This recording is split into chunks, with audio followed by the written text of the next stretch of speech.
Le Seigneur, c'est l'Esprit. Celui qui est Seigneur, le Seigneur, c'est qui? Le Seigneur, c'est celui qui gouverne. Le Seigneur, c'est celui qui contrôle.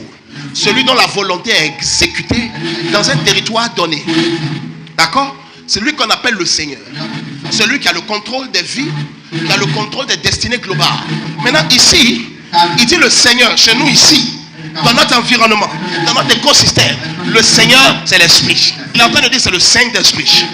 Mais il est aussi en train de dire que le vrai règne, le vrai contrôle, la vraie domination n'est pas d'abord physique, elle est d'abord spirituelle.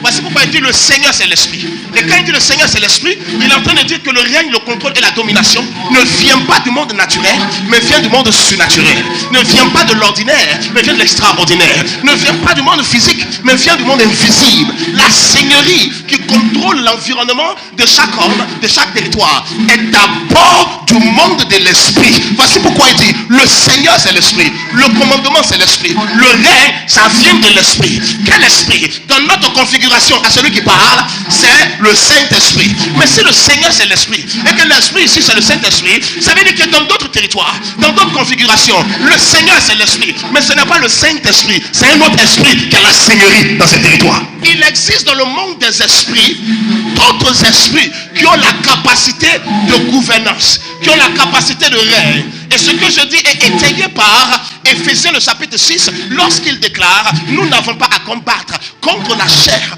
et le sang, mais contre les dominations, contre les autorités, contre les principautés, contre les esprits méchants dans les lieux célestes. En d'autres termes, contre les seigneurs spirituels qui contrôlent les territoires.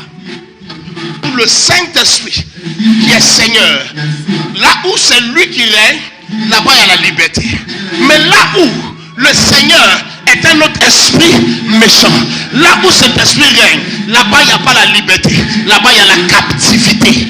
Et beaucoup sont captifs à cause de l'esprit qui est Seigneur dans leur famille, qui est Seigneur dans leur lignée, qui est Seigneur dans leur nation, qui est Seigneur dans leur village. Je ne sais pas quel est l'esprit qui a eu la seigneurie et le commandement dans votre famille et qui a affecté négativement votre liberté pour vous lier, pour vous retenir captif. Mais ce Seigneur sera renversé par le Seigneur des Seigneurs.